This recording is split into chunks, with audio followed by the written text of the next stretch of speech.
അവിടെ നമ്മളിപ്പോൾ ക്രിസ്ത്യൻ മതത്തിൽ സ്ത്രീകൾക്കുള്ള സ്ഥാനത്തെ പറ്റിയാണ് സംസാരിച്ചത്. അപ്പോൾ അതേപോലെ ഇസ്ലാം എങ്ങനെയാണ് സ്ത്രീയെ നോക്കിക്കാണുന്നത്? പൊതുവേ ഒരു ധാരണയോ അല്ലെങ്കിൽ നമുക്കെല്ലാം അറിയാവുന്ന ഒരു കാര്യമാണ് ഒരുമാതിരി സ്ഥലത്ത് നിന്നും മാറ്റി നിർത്തപ്പെടുന്നുള്ളത്. എന്താണ് യഥാർത്ഥത്തിൽ സ്ത്രീക്ക് മുസ്ലിം നൽകുന്നത്? അല്ല, ഈ അബ്രാഹിം മതങ്ങൾ മുന്നോട്ട് വെക്കുന്ന ഒരു കാഴ്ചപ്പാടുണ്ടല്ലോ. ഇവരുടെ ഒരു കാഴ്ചപ്പാടിൽ അതിൽ പ്രധാനപ്പെട്ട ഒരു കഥാപാത്രം എന്ന് പറയുന്നത് ആദമാണ്. അപ്പോൾ ഈ ആദമിനോടനുബന്ധിച്ചുണ്ടാകുന്ന മറ്റൊരു കഥാപാത്രമാണ് ഹവ്വ എന്ന് പറയുന്നത്. ഈ ഖുറാനിൽ ഒരിടത്തും ഹവ്വ എന്ന് പറയുന്ന ഒരു പേര് പോലും പറയുന്നത് ഇതാണ്. ഇണയ എന്ന് പറയുന്ന ഒരു സ്ഥാനത്തേക്ക് അല്ലെങ്കിൽ അങ്ങനെ മാത്രമേ രേഖപ്പെടുത്തിയിട്ടുള്ളൂ. അപ്പോൾ ഹവ്വ എന്നൊക്കെ പറയുന്ന ഇതര മതഗ്രന്ഥങ്ങളിൽ നിന്നെല്ലാം ഇസ്ലാം മത വിശ്വാസികൾ സ്വീകരിക്കുന്ന ഒരു പേരാണ് ഹവ്വ എന്ന് പറഞ്ഞ സ്ത്രീയുടെ പേര് ഇന്നതാണെന്നുള്ളത്.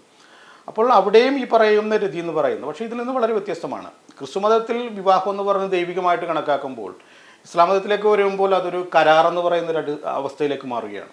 അപ്പോഴും സ്ത്രീകളെ പരിഗണിക്കുന്നത് ഒരു ഇണ എന്ന് പറയുമ്പോഴും ലൈംഗികമായ ഒരു കാര്യങ്ങളോടനുബന്ധിച്ച് തന്നെയാണ് സ്ത്രീകളെ കണക്കാക്കി പോകുന്നത്. മുഹമ്മദിനോടനുബന്ധിച്ചുണ്ടാകുന്ന ഒരു സമൂഹം അല്ലെങ്കിൽ മുഹമ്മദിൻ്റെ കാലഘട്ടത്തിലെല്ലാം സ്ത്രീകളോടനുബന്ധിച്ച് കുറേ മാറ്റങ്ങൾ വന്നിട്ടുണ്ട്. കാരണം സ്വത്തവകാശങ്ങളിലും അതുപോലെ തന്നെ ജോലി ചെയ്യാനുള്ള ഒത്തിരി അവകാശങ്ങൾ നേടുമ്പോഴും പിന്നീട് വരുന്ന പുരുഷ കേന്ദ്രീകൃത സമൂഹം ഇസ്ലാമിൻ്റേതായിട്ടുള്ള അല്ലെങ്കിൽ ആ ഒരു അറേബ്യൻ സൊസൈറ്റിയുടേതായിട്ടുള്ള കാഴ്ചപ്പാട് തന്നെയാണ് ലോകത്തുടനീളം നിലനിർത്തിയിട്ടുള്ളത്.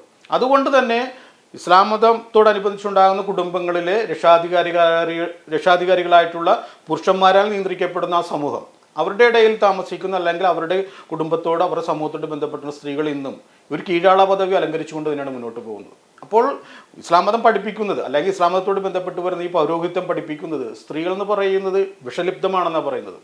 അപ്പോൾ നോട്ടം കൊണ്ട് പോലും പുരുഷനെ അവർ വശീകരിക്കുന്ന പറയുന്നു. അപ്പോൾ സ്ത്രീകളിൽ നിന്നുണ്ടാകുന്ന ആ നോട്ടത്തിൽ നിന്നോ അല്ലെങ്കിൽ അവരെ നോക്കുമ്പോഴുണ്ടാകുന്ന ആ ഒരു പാപമംഗലമായിട്ടുള്ള ഒരു അവസ്ഥയിൽ നിന്ന് രക്ഷപ്പെടാൻ വേണ്ടിയാണ് പുരുഷന്മാർ വളരെ കഠിന ശ്രമിക്കേണ്ടതുണ്ടെന്നാണ് പറയുന്നത്. അപ്പോൾ മതവിശ്വാസത്തിൻ്റെ ഏറ്റവും വലിയൊരു ഉള്ളിലേക്ക് വന്നാൽ പോലും ഇത്തരം ചിന്തകളിൽ നിന്ന് രക്ഷപ്പെടാൻ പാടില്ല എന്നുള്ള ഒരു വിശ്വാസത്തിൻ്റെയൊക്കെ ഭാഗമായിട്ടാണ് സ്ത്രീകൾ അകത്തിരിക്കണമെന്ന് പറയുന്നൊരു വിശ്വാസം പോലും രൂപപ്പെട്ടിട്ടുള്ളത്. അപ്പോൾ എന്തുകൊണ്ടാണ് ഇങ്ങനെ ഒരു ചിന്താഗതി ഉണ്ടാകുന്നത് നമ്മൾ മനസ്സിലാക്കേണ്ടതുണ്ട്.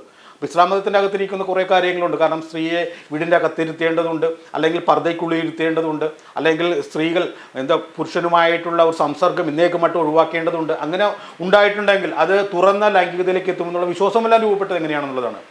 ഇസ്ലാമിന് മുമ്പുണ്ടാകുന്ന ഒരു കാലഘട്ടം, അതായത് പ്രോഫറ്റ് മുഹമ്മദിൻ്റെ ഒരു കാലഘട്ടം, ആ ജനിച്ചു വളർന്ന ഒരു കാലഘട്ടത്തിൽ അറേബ്യയിലെ ഒരു സമൂഹം എന്ന് പറയുന്നത് ഖുറൈശികളുടെ അപ്രമാദിത്വമുള്ളൊരു കാലഘട്ടത്തിലൂടെയാണ് മുന്നോട്ട് പോകുന്നത്. അപ്പോൾ ഉന്നത കുലജാതന്മാരെന്ന് നടിക്കുന്ന ആ ഖുറൈശികളോടനുബന്ധിച്ചുണ്ടാകുന്ന മക്കയിലുണ്ടാകുന്ന പല പല കാര്യങ്ങളുണ്ട്. അതിൽ നിന്നാണ് ഇത്തരമൊരു കാഴ്ചപ്പാട് രൂപപ്പെട്ടെന്നാണ് ഞാൻ മനസ്സിലാക്കുന്നത്. കാരണം കാബയിൽ വരുന്ന ഖുറൈശികളല്ലാത്ത എല്ലാ സ്ത്രീകളും നഗ്നരായിട്ടാണ് കാബയെ വലം വയ്ക്കുന്നത്.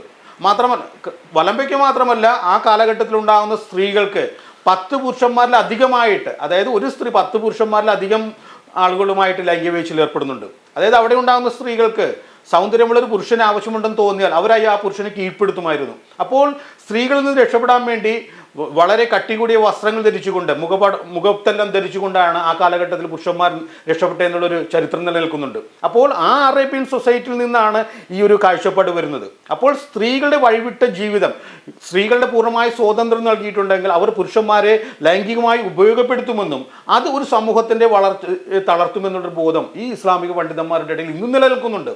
അപ്പോൾ അവരെ സംബന്ധിച്ച് ഒരു കീഴാള പദവിയോടൊപ്പം ഈ വിഷലിപ്തമായ ഒരു ജന്മമാണെന്നുള്ളൊരു കാഴ്ചപ്പാട് നിലനിർത്തിക്കൊണ്ടാണ് അവർ മുന്നോട്ട് പോകുന്നത്.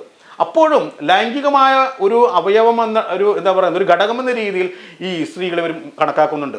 ലൈംഗികമായിട്ടുണ്ടാകുന്ന കാര്യങ്ങൾ ഇമാം ഗസാലി പറയുന്ന പ്രത്യേകതയുണ്ട്. ഇമാം ഗസാലി പറയുന്നതിൻ്റെ കാര്യം, അതായത് സ്വർഗത്തിൽ ലഭിക്കുന്ന അതായത് മരണത്തിന് ശേഷം സ്വർഗത്തിൽ ലഭിക്കുന്ന കുറേ സമ്മാനങ്ങളുണ്ട്, അല്ലെങ്കിൽ അവിടെ സ്വർഗീയ സുഖങ്ങളുണ്ട്. അതിൽ ഏറ്റവും പ്രധാനപ്പെട്ട ഈ രതിയോട് അനുബന്ധിച്ചുണ്ടാകുന്ന കാര്യങ്ങൾ തന്നെയാണ്. അപ്പോൾ ആ രതി എന്ന് പറയുന്നത് ഒരിക്കലും അവസാനിക്കാത്തതാണ്.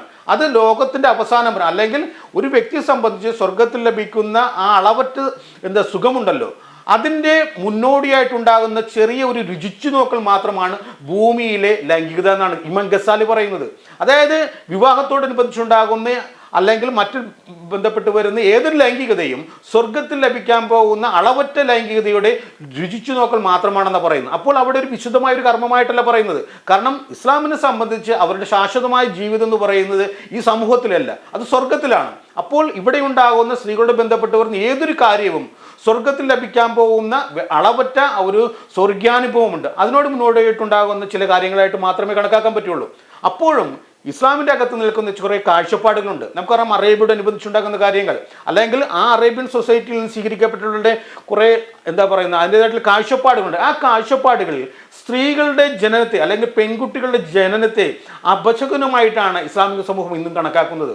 അപ്പോൾ മാറിയ സാഹചര്യത്തിൽ വിദ്യാഭ്യാസം നേടി ഒത്തിരി പെൺകുട്ടികൾ ഉണ്ടെങ്കിലും ഈ സ്ത്രീകളുടെ ജനനത്തെ ഒരു അപശകുനമായിട്ട് കണക്കാക്കുന്ന ഒരു സമൂഹത്തിലൂടെയാണ് ലോകം ഈ ഒരു ഘട്ടം വരെ എത്തിയിട്ടുള്ളത്. നമുക്കറിയാം കേരളത്തിലെ കാലഘട്ടം പോലും നമ്മൾ എടുത്ത് മനസ്സിലാക്കിയതുണ്ട്.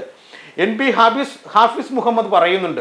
അദ്ദേഹം പറയുന്നത് 1950കളിൽ പോലും കേരളത്തിലെ മുസ്ലിങ്ങളുടെ ചരിത്രം എടുത്ത് നോക്കിയിട്ടുണ്ടെങ്കിൽ, അതായത് പള്ളിക്കൂടത്തിൽ പോയിട്ടുള്ള പെൺകുട്ടികളുടെ പിതാക്കന്മാർ ഏറ്റവും ദുഃഖിച്ചെന്ന് പറയുന്നത് സ്വന്തം പെൺകുട്ടികൾക്ക് ഒരു വരനെ കണ്ടെത്തുന്ന കാര്യത്തിലായിരുന്നു.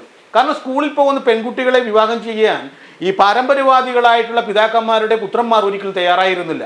ആ ഒരു കാലഘട്ടത്തിലൂടെയൊക്കെ പോകുമ്പോൾ എന്താ മനസ്സിലാക്കേണ്ടത്, അതേ സ്ത്രീകൾ എന്ന് പറയുന്ന 4 ചുവരിനുള്ളിൽ ഒതുങ്ങിക്കൂടേണ്ടവരാണെന്നും സന്താന ഉൽപാദകരായിട്ട് മാറേണ്ട അല്ലെങ്കിൽ യന്ത്രങ്ങളാണ് ഒരു കാഴ്ചപ്പാട് ഇസ്ലാം മതത്തിനകം നിലനിൽക്കുന്നുണ്ട്.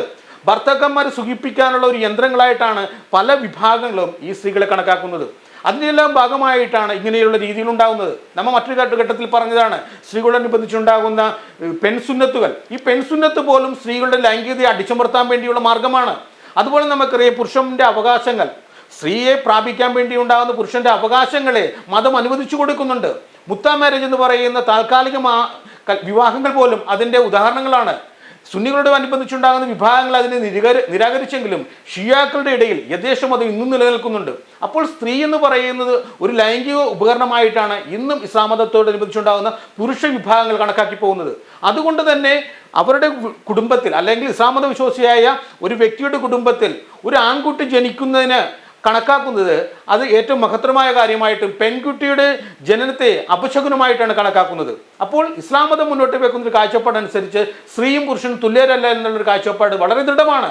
നമുക്കറിയാം മറിയം ജമീല എന്നൊക്കെ പറയുന്ന ജമാഅത്ത് ഇസ്ലാമിനോടെല്ലാം ബന്ധപ്പെട്ടുണ്ടാകുന്ന വളരെ വിഖ്യാതമായ എഴുത്തുകാരി അല്ലെങ്കിൽ വളരെ പ്രാഗൽഭ്യമുള്ള എന്താ പറയുക ചിന്താഗതിയുള്ള ഒരു വ്യക്തിയാണ്. അവർ പോലും പറയുന്നത് ജന്മം കൊണ്ട് പോലും ഒരിക്കൽ പോലും ഒന്നിച്ചു നിലനിൽക്കാൻ പറ്റാത്തൊരു വിഭാഗമാണ് സ്ത്രീയും പുരുഷനും എന്ന് പറയുന്നത്. അതുകൊണ്ട് തൊഴിൽ മേഖലയിലാകട്ടെ അതിനോടനുബന്ധിച്ചുണ്ടാകുന്ന സമൂഹത്തിന്റെ യാതൊരുവിധ മേഖലയിലും സ്ത്രീയും പുരുഷനും തുല്യരല്ലെന്നാണ് പറയുന്നത്. അപ്പോൾ ഒരു കീഴാള പദവി അലങ്കരിച്ചു പോകുന്ന ആ സ്ത്രീ സമൂഹത്തിന്റെ ഒരു നിലയിലേക്ക് മാറിയിട്ടുണ്ടെങ്കിൽ അതിന് പ്രധാനപ്പെട്ട കാരണം എന്ന് പറയുന്നത് ആ പാരമ്പര്യവാദികളായിട്ടുള്ള ഇസ്ലാമിൻ്റെ തലപ്പത്തിരിക്കുന്ന പുരുഷ കേന്ദ്രീകൃതമായ ഒരു വിഭാഗമുണ്ട്.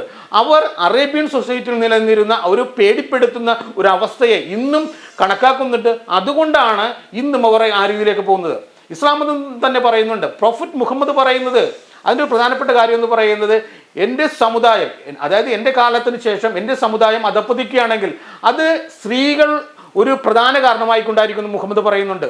അതുപോലെ തന്നെ ശകുനങ്ങളെപ്പറ്റി പറയുമ്പോൾ, അതായത് ആ ശകുനങ്ങളെപ്പറ്റി പറയുമ്പോൾ ഈ കുതിരയും അതുപോലെ ഭവനവും സ്ത്രീകളും മോശം ശകുനമായിട്ടാണ് ഇസ്ലാം മതം പറയുന്നത്.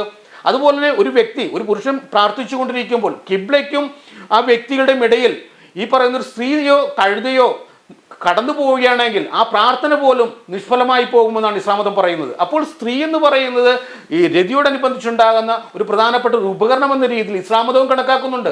അപ്പോൾ ഒരു മതവും സ്ത്രീകളെ തുല്യമായിട്ടല്ല കണക്കാക്കുന്നത്. അത് പ്രോഫറ്റിക് മതങ്ങൾ മാത്രമല്ല, ഈ ഇന്ത്യയിൽ നിലനിൽക്കുന്ന ഹിന്ദു മതമാകട്ടെ എല്ലാ മതങ്ങളും സ്ത്രീയെ ഒരു ഉപകരണം എന്ന രീതിയിൽ തന്നെയാണ് ഇന്നും കണക്കാക്കി പോകുന്നതെന്നാണ് നമ്മൾ മനസ്സിലാക്കുന്നത്.